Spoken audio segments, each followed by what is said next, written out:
Hello everyone, in this video I will show you how to install HDO box on your Fire Stick.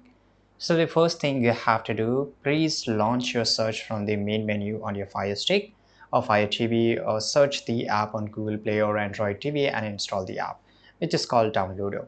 Right, so once you go and install the Downloader, type in the following URL. So you can just copy this URL or just copy this code and enter the code and click and go here. Right, now here it will ask you to install the app and open it. Now scroll to the app on your Fire TV home screen and click on it.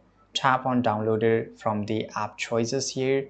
On the home tab, click on search bar. As I told you, enter this number or just the code which I've already gave you. Wait for the app to finish downloading, which will look like this. Now here click on install and click on done. Now you can just delete this APK file which you deleted because we have already installed the application. Right, so delete it. Now you can just open your HDO box on your Fire Stick. Thanks for watching this video. Subscribe.